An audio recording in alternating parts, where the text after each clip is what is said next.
Okay, in today's class we will discuss the cell balance technique. This cell balance, it is a technique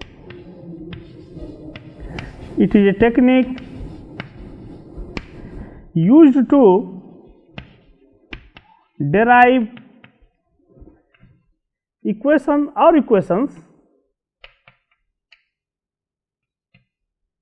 for transfer processes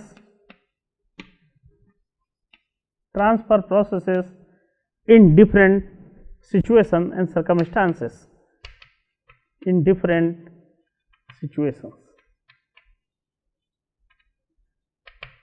Let us suppose I am considering a momentum transfer, then how this transfer process is going on, what are the fundamental principles behind such transfer processes, and how such transfer processes can be quantitatively assessed with respect to a particular system. Those things can be easily extracted by this technique of cell balance. So, it is important to know what are the different steps that must be therein in order to have a cell balance equation for any of the transfer processes, whether it may be momentum, heat or mass. So, the principles and important steps are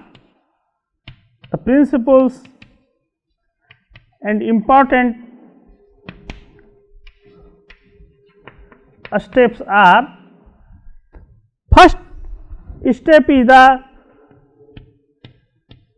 selection of coordinate system.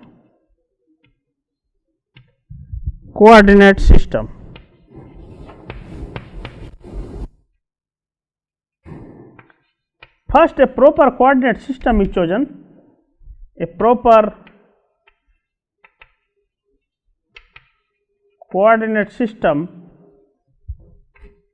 chosen. Such as you may choose a Cartesian coordinate system x, y, z. Okay. You may choose cylindrical polar coordinate system. You may use cylindrical polar coordinate system.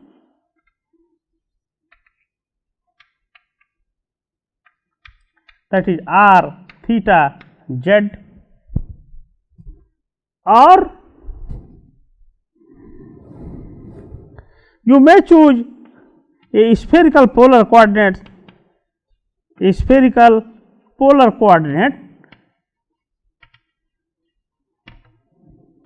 system. This is abbreviated as r, theta, phi. In these things, the x, y, z are the Cartesian coordinates among the x, y, z axes, whereas here r stands for distance from origin,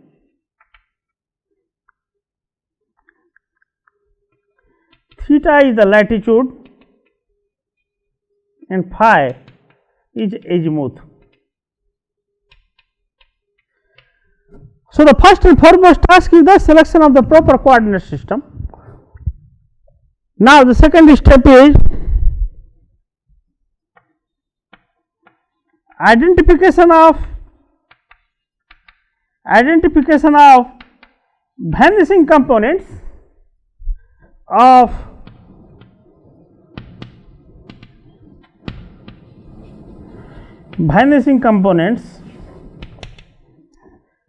for the sake as an example, for the sake of convenience, let us suppose a fluid is moving in an x direction. So, if a fluid is moving around the x axis as per the Cartesian coordinate system, it means the Vx is the only parameter of Vx is the only thing which needs to be taken into consideration. Along with it, the component on the y axis and z axis, that is the Vy and Vz, those should be taken as 0. So, the identification of the vanishing component is, as an example,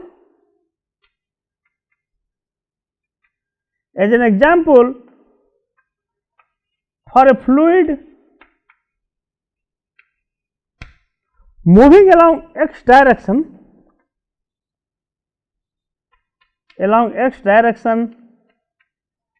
so if the movement is along the x direction, then the Vy, that should be equal to Vz is equal to 0, and only Vx needs to be considered.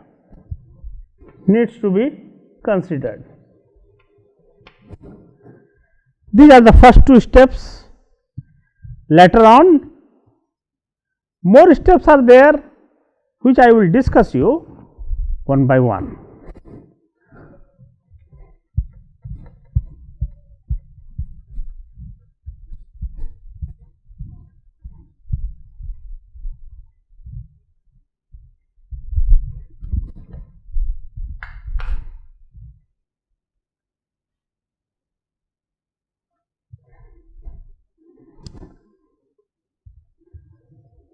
Number 3,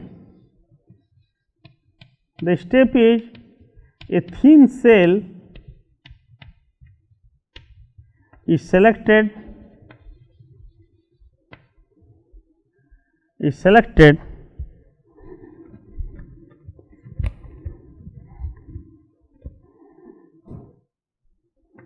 and a momentum balance, because of the fact that I am discussing here the momentum transfer. So, I am talking in terms of the momentum balance, and a momentum balance is applied over it,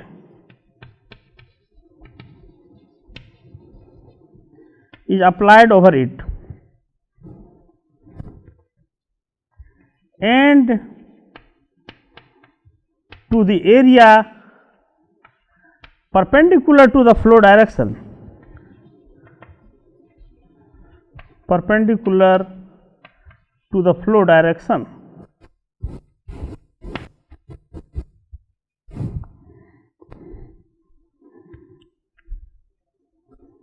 that is perpendicular to flow direction, that means that is selected velocity. That means, if I am considering the Vx velocity, then it means the momentum balance needs to applied over this line along the plane which is perpendicular to this direction, that is the yz plane. So, that is the selected velocity, and thus a momentum balance is framed.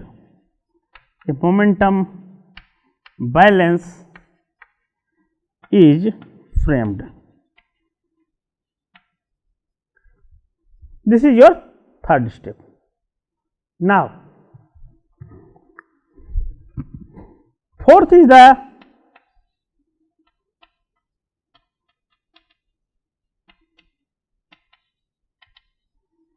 taking the limit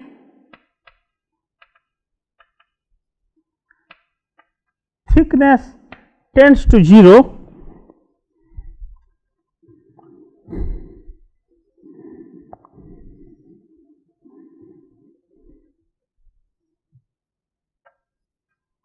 a differential equation is set up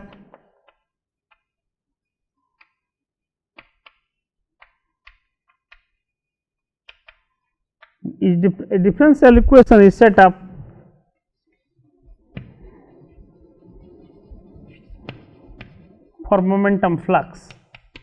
Okay. Now, taking the limit thickness tends to thickness of the cell, thickness tends to 0, a differential equation is possible to set up for the momentum flux in the manner. The question is how this differential equation can be set up. So, it is set up as function x plus delta x minus function x divided by delta x, limit the thickness, that is delta x tends to 0, that should be equal to dfx by fx, or you can say f dash x. So, this is a manner, sorry, dfx by dx, sorry. So, in this manner a differential equation can be set up. The fifth step is differential equation as obtained in the step number 4, as obtained in step 4 is integrated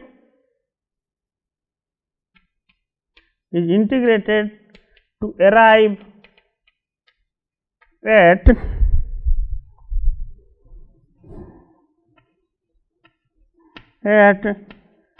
distribution of momentum flux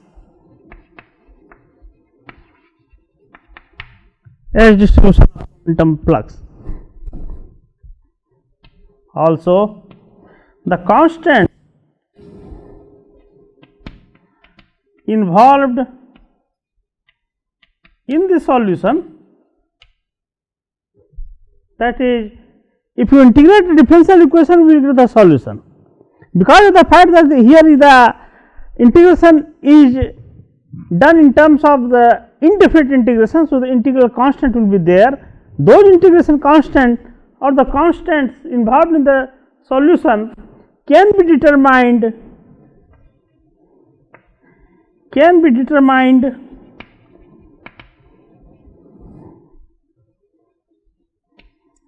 by taking the help of existing boundary condition pertaining to the problem, existing boundary conditions.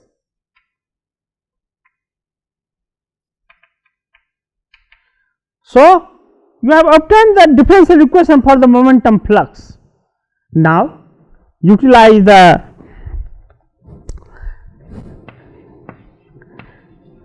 use of Newton's law of viscosity. Newton's law of viscosity.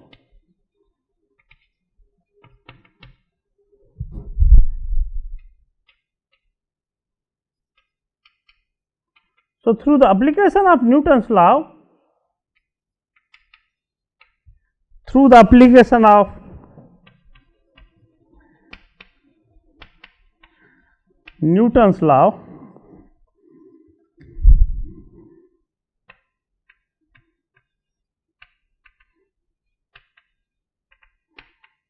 velocity distribution can be obtained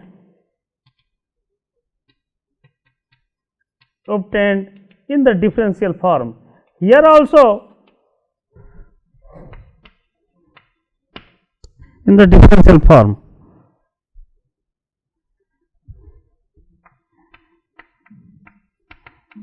Velocity profile can be obtained by solving this differential equation,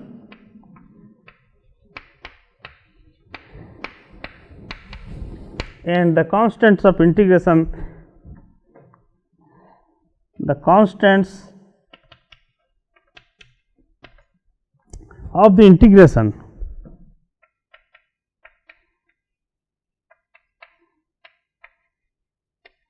may be evaluated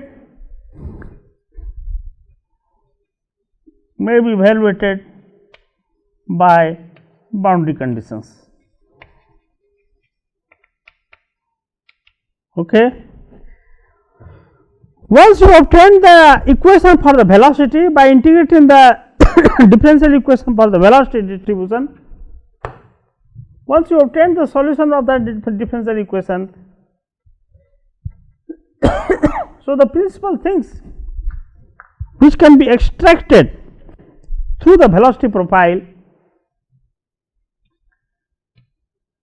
Now, using the velocity profile,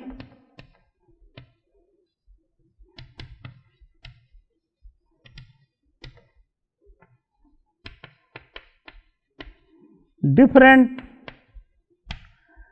other quantities such as average velocity,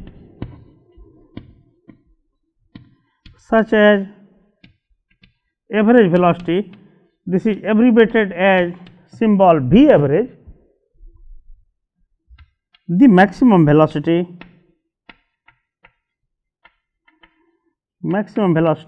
abbreviated as V max, and the volumetric flow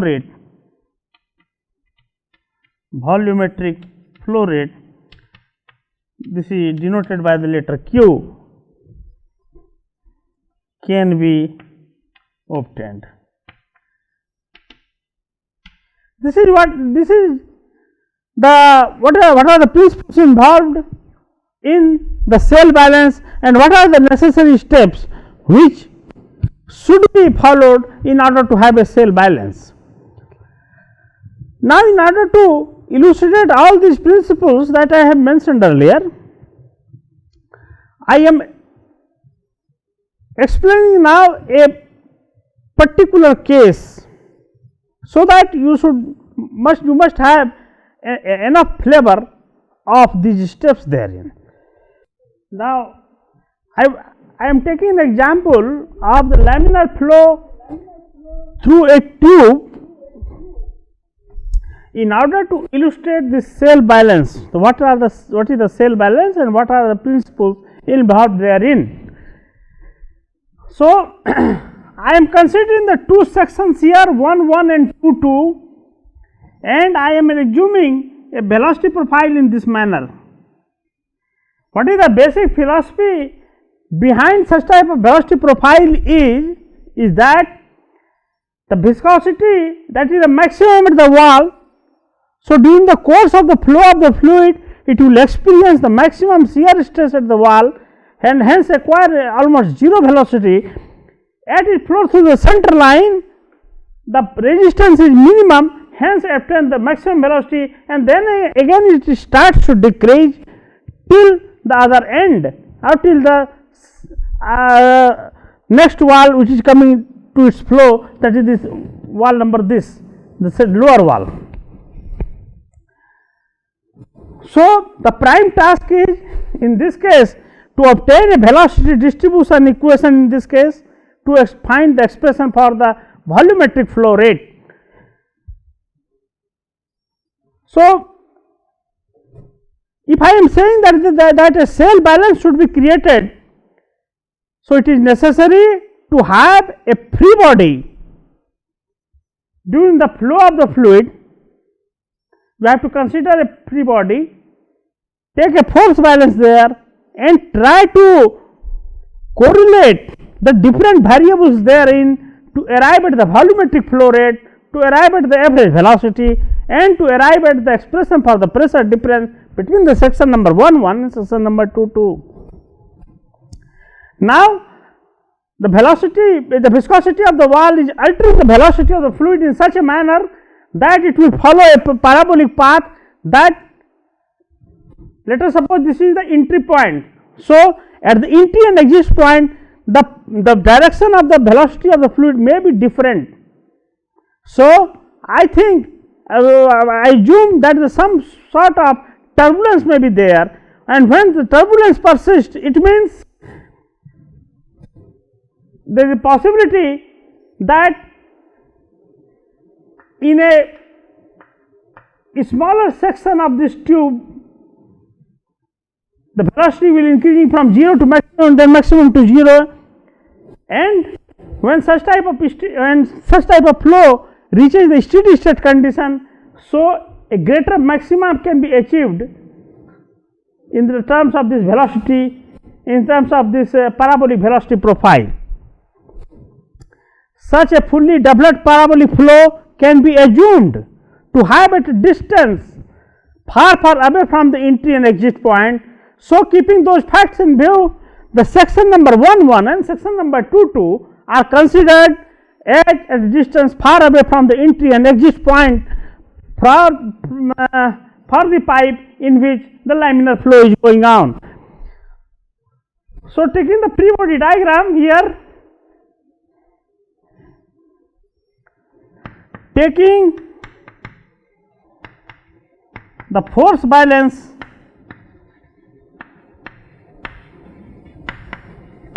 over the free body, we can write P into pi r square, P is the pressure, P into pi r square minus the variation of P with respect to distance x, that is x. Now, according to the principle of partial differentiation, this into pi r square, that should be equal to the shear stress, that is 2 into 2 pi r into dx. When you solve this equation, it will come as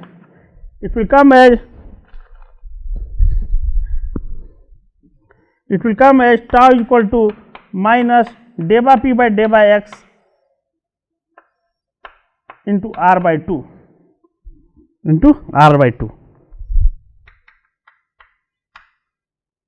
Now, tau is equal to tau max. This is the value tau max. This is your tau max value. When this condition will persist, r is equal to r naught, then tau max. If r is equal to r naught, so the expression for tau max is equal to minus delta p by delta x into r naught by 2. Here the prevailing assumptions which must be there in order to arrive at the expression related with this condition is the viscosity of the fluid is following the Newton's law of viscosity, that is tau is equal to mu into dv by dy. This is the first assumption. That means the fluid which is flowing through this conduit is a Newtonian fluid, and another is there is no relative motion between the different particles of the fluid during the flow, as well as there is no relative motion between the fluid and the wall of the conduit. So, keeping these two assumptions in view, because you have obtained the expression for this tau max, now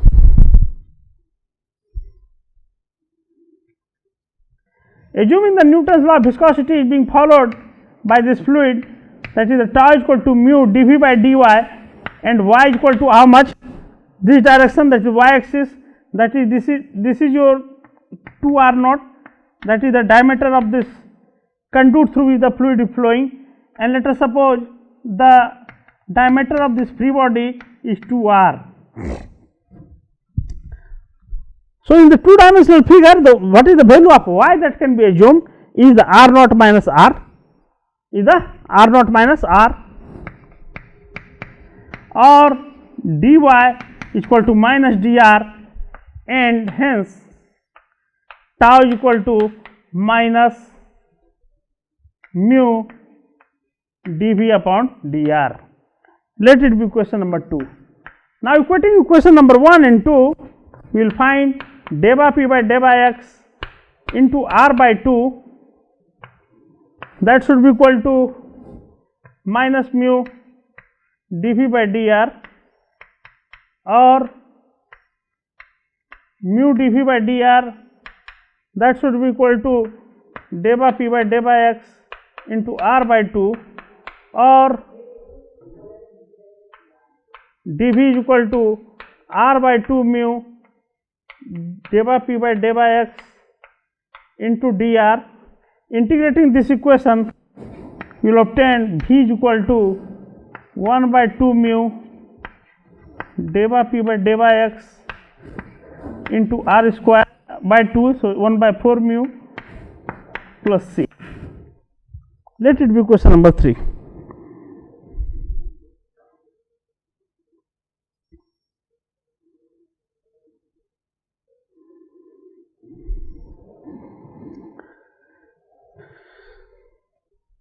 And since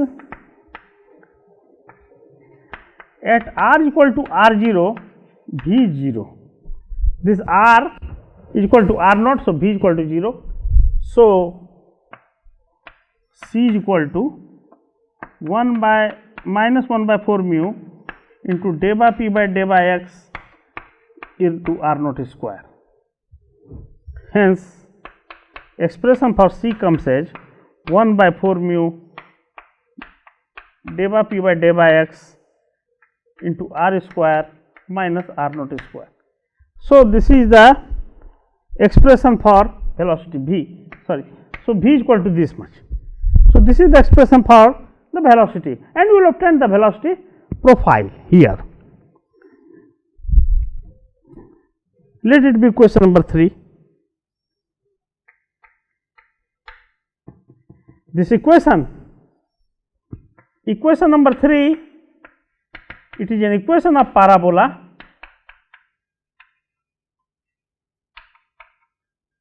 So, it implies a parabolic velocity profile for the present case, parabolic velocity profile for the present case.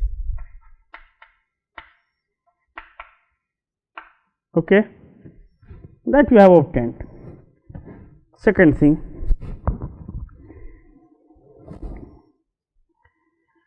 now the volumetric flow rate, we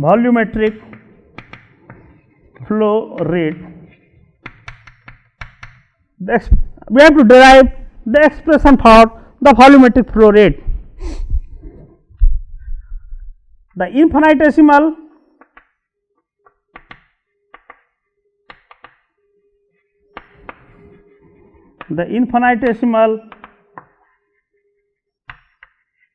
volumetric flow rate is dq into velocity into infinitesimal area dA, that should be equal to 1 by 4 mu into day by P by day by X into R square minus R naught square into dA is equal to 2 pi R into dr, 2 pi R into thickness, 2 pi R dr. So, integrating this equation dq from 0 to q, so that will be equal to 1 by 4 mu day by P by day by X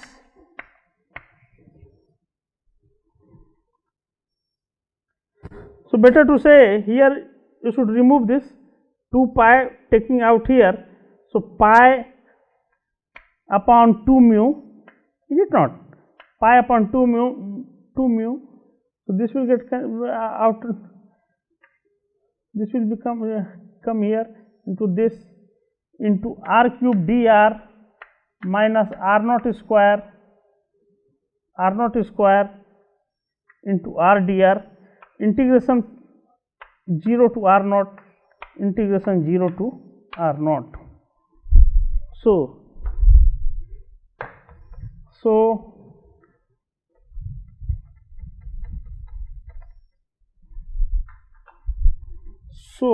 q, that should be equal to pi upon 2 mu into day by P by day by X into R cube dr integration, that putting R naught 0 and R naught. So, R naught 4 by 4 minus R naught 4 by, that is equal to pi by 2 mu into day by P by day by X into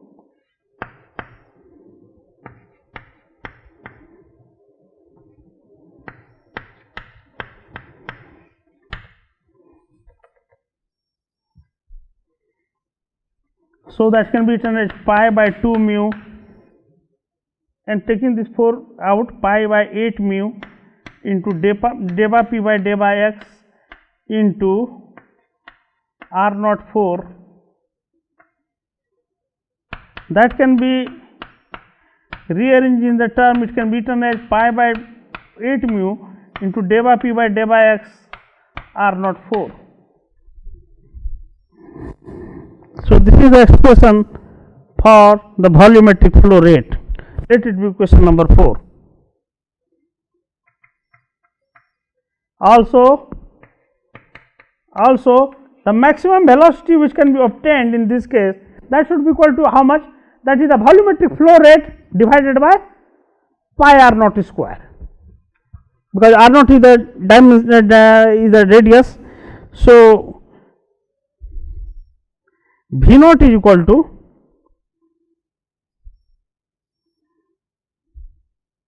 V maximum is equal to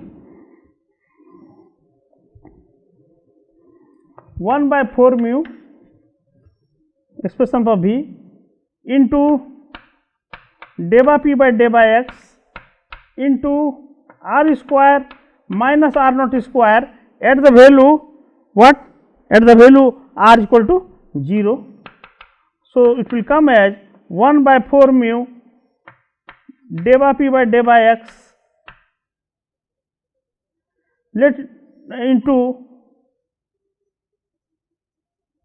into minus R naught square.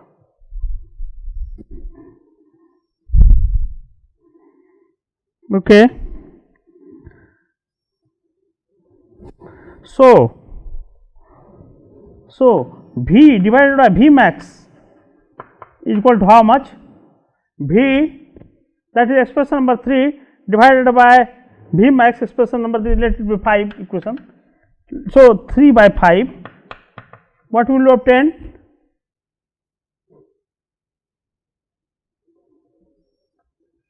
R square minus R naught square divided by minus R naught square. Okay, that can be written as R naught square minus R square divided by R naught square, that is equal to 1 minus R by R naught square. So this is the expression for the velocity profile, and V average is equal to how much? That is equal to Q, that is the volumetric flow rate, divided by original cross sectional area, that is pi R naught square. When you will do the calculation, you will find the expression for V average, that will come as 1 upon 8 mu minus delta P by delta X into R naught square. Let it be question number 6.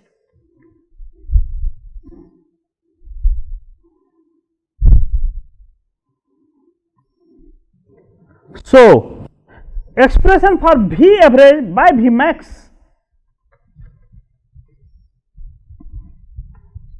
the value of V average by V max.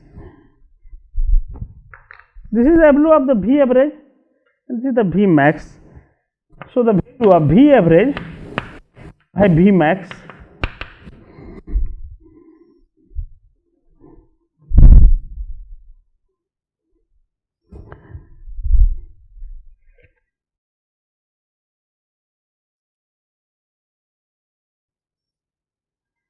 this is the expression for the V average and this is the expression of V max, that means half, that is equal to half, that is equal to 0.5, or V average, that is equal to half into V max.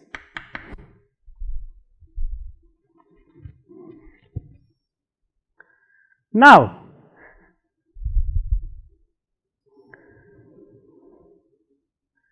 rearranging equation number 6, rearranging equation number 6, you will get minus delta P by delta X, that should be equal to 8 mu V average divided by R naught square.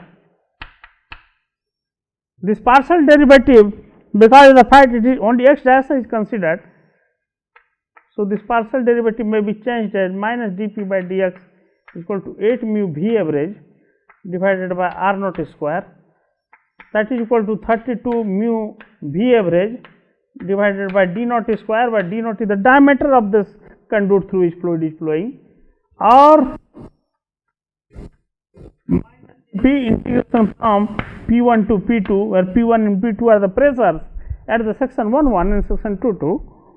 that is equal to 32 mu V average divided by d naught square into dx integration from x1 to x2, or P2 minus P1 with minus sign, that should be equal to 32 mu V average divided by d naught square into x2 minus x1, or P1 minus P2, that is the difference in the pressure at the section 1 and the section 2 that is equal to P1 minus P2, that should be equal to 32 mu V average divided by d naught square into L, where L is the length of the pipe,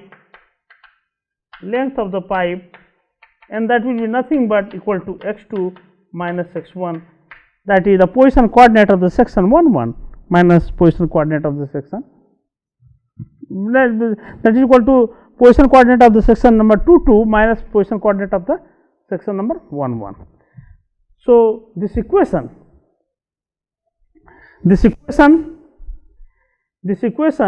is called Hagen-Poisson equation for laminar flow. This equation is of immense importance so far as the different problems of the fluid mechanics is concerned. Thank you.